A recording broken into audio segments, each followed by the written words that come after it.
Hello, are you out there? It's Mark with HFD Reviews, and I've got the Dark Moon Rises system for my campaign setting. This is coming from our very own Grand Knight here on the r/HFD Reviews. This is an RPG system. I have not looked at this. Dear Lord, I don't know how big this is going to be, but I do. Listen, I've got the little flare tag. Is that what it's called? The category? I don't know. RPG system. I put that in there, and so someone's like, hey, I got an RPG system I made. This might be a long one. We'll see. Thank you for your time and consideration of my Homebrew campaign setting system. I'm working on a campaign setting based on a novel I've been writing for a few years. Interesting. And wanted to get some opinions on one of the systems that I plan to include. Listen, Grand Knight, if you have a sample of your writing out of the novel, like a couple pages or whatever, post it on here, and I'll do for the Storyteller channel.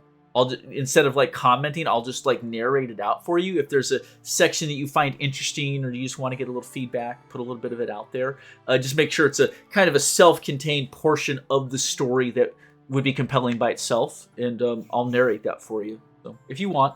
The system is a little bit long, and truthfully, I feel like this is a version 0.2, so not even a version 1 yet. And I'm always looking to improve. My friends have various opinions on the system, so I wanted to get a few from the community too. For your consideration, the Dark Moon Rises system. Okay. At the start of an adventure day, an event can occur in the sky above Elysium, which is the name of the world my campaign setting takes place on. Not to be confused with the blessed fields of Elysium from the Forgotten Realms. Okay, not Forgotten Realms. Important.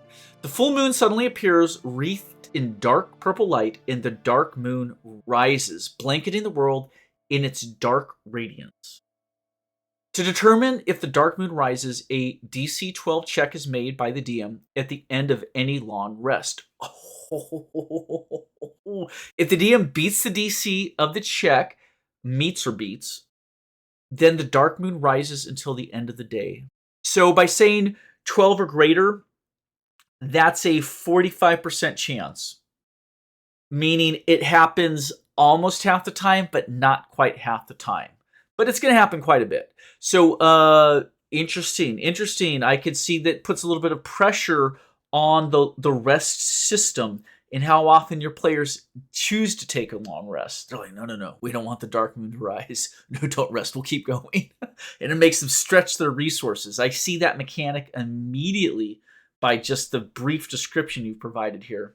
Another way for the dark moon to rise is the ability Advent of the Dark Moon.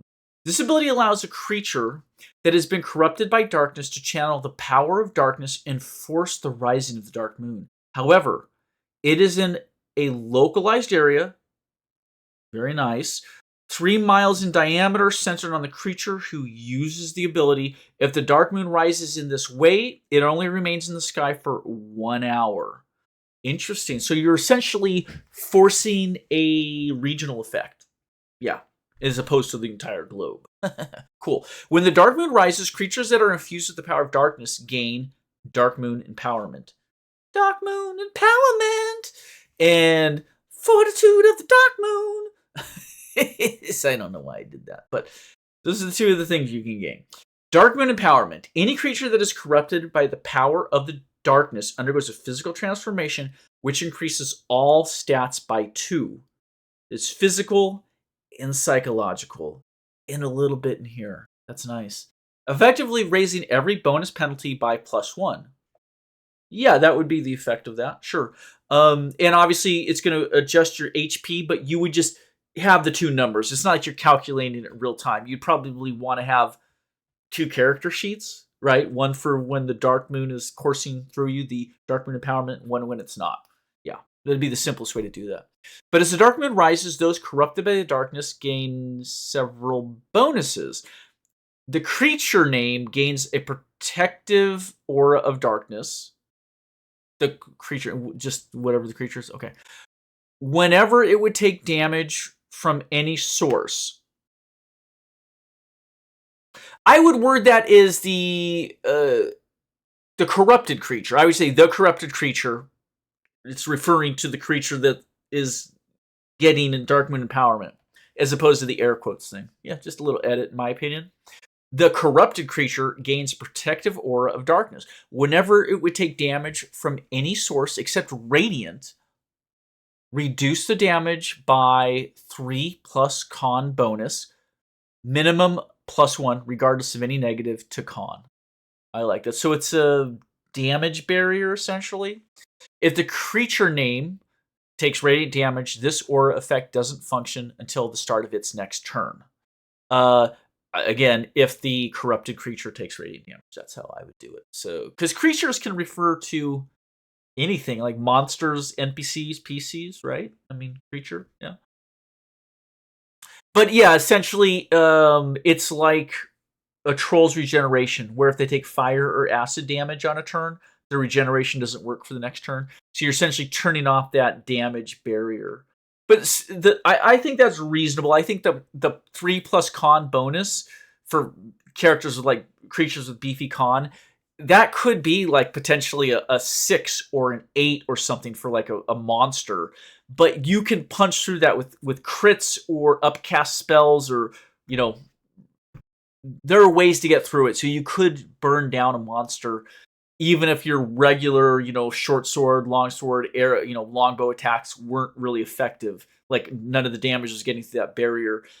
Even a lower level party could, with luck and with upcasting spells, still affect a pretty good amount of damage on the creature, given concentrated effort. And here we go. We have Fortitude of the Darkmoon. This is the other ability gained. As the Darkmoon rises, those that are corrupted by the darkness are granted an enhanced fortitude.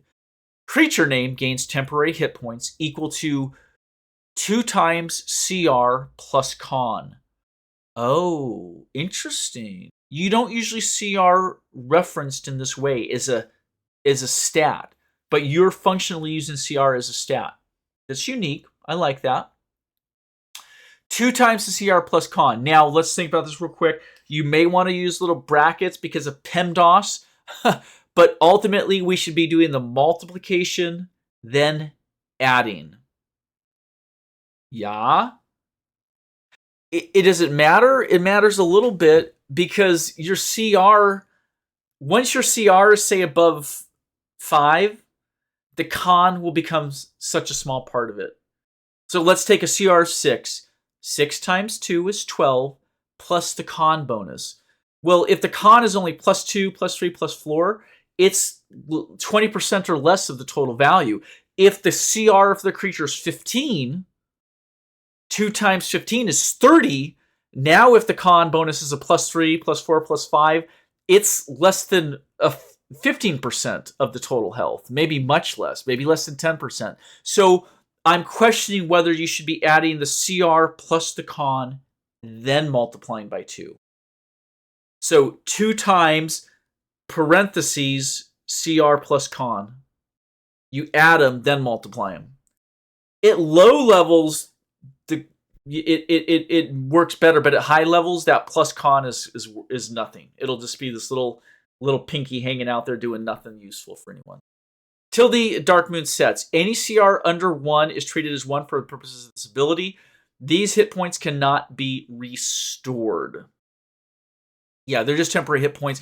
Beyond which, up here, the Darkmoon Empowerment is going to add a +1 to the Constitution. So that would modify all the hit dice of the creature right there.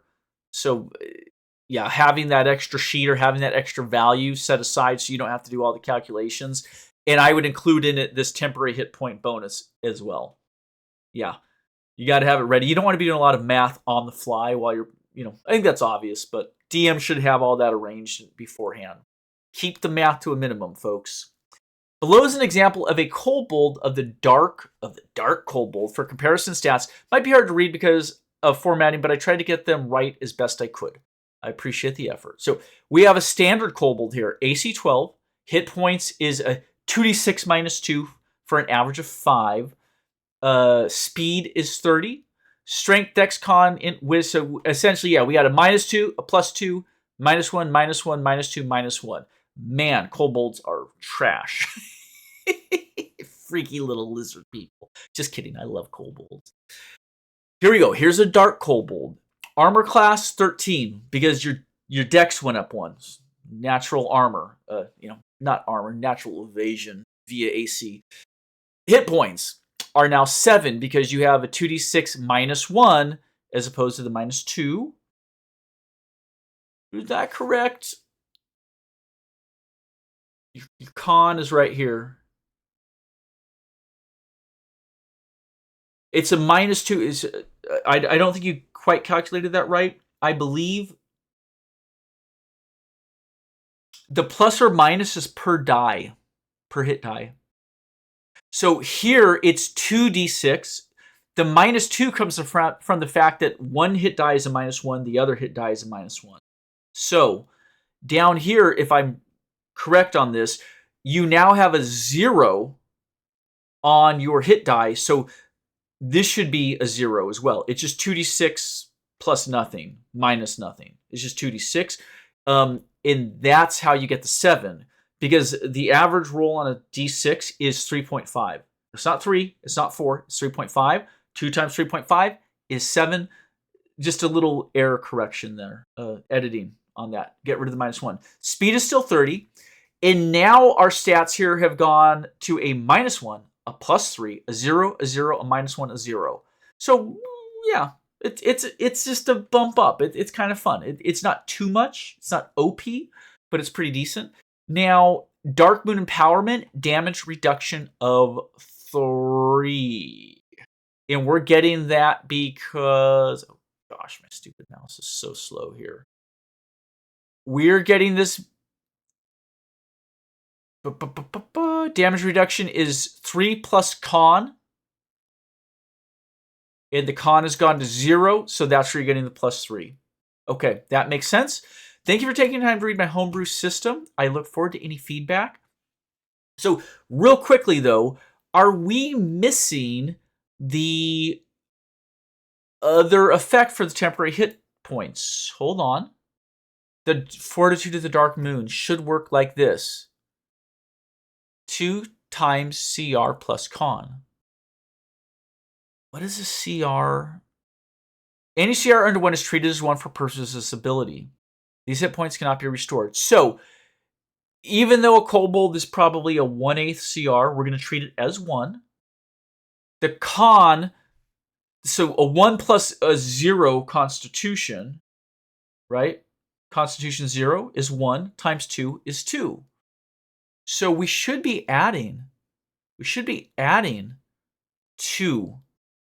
So the 7 hit points would be based off of just the hit dice of the Constitution, but with the Dark Moon Fortitude, we should be getting an additional 2 temporary hit points. This should be 9 hit points.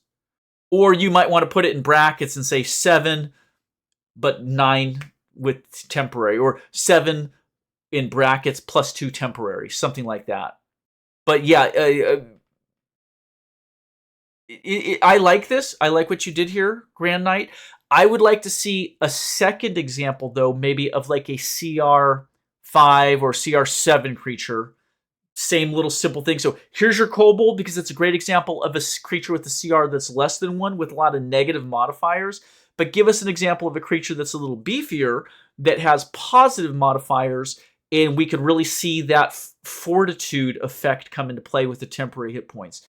Get that calculated. So I pointed out a couple little editing things just for clarity's sake. I think it's very, very clever. I like the idea that it allows you to have, like, say, a Barovia kind of setting where it reminds me of Kingdom Rush. Kingdom Rush, which one is it? Frontiers, where they have these little haunted tower defense maps with a moon cycle. And when the moon pops up, the werewolves and the ghouls all get tougher and move faster. That's what this feels like. So I really like the theme of it. Can a player character be tainted by this? Right? Up here as we're talking about this, the ability allows a creature that has been corrupted by darkness to channel the power of darkness, forcing the Dark Moon to rise. Can a PC be tainted by the darkness? Or is it just for the creatures in the realm? Could an NPC be tainted by the darkness, right? Not necessarily just a werewolf or an evil creature, but the mayor of a town, a blacksmith, a peddler that travels the roads pushing his cart of wares. But every now and again, he pushes up the dark moon, causes it to rise, and is now beefy when he's under attack. Could a good guy use it, or could a bad person use it for good effects? All things worth exploring. I think there's a lot to it, though. I think it's a very subtle, simple change. I like the way that you were able to describe it all in just essentially a couple pages. But it allows you to add an entire theme on top of a campaign world. And you use it in your world of Elysium, but you could clearly cut and paste this onto Faerun or any other fantasy world out there where a moon exists, this dark moon power. I especially like the fact that it can be localized to make a localized area effect for a creature, a PC, an NPC potentially. Your BBEG potentially, yeah. Yeah, it's cool. It's simple. I don't think it's unbalanced. I think your party members will know that they need to hunker down, be more defensive and more cautious whenever the dark moon has risen, because everything they're going to face is just going to be turned up. It's going to be turned up a little bit to the next level. So it's kind of like danger mode. Yeah, great. It wasn't so long. I appreciate it. I think it's very creative. I think it's very versatile, and any DM could pick that up and use that in just about any damn campaign setting. I think you could even pop this into a sci-fi setting, a superhero setting, a mystery setting, Call of Cthulhu. It belongs almost anywhere I can think of. So in that sense, really nice touch. Thank you so much for sharing, Grand Knight, and I look forward to your future submissions, my friend. Take care.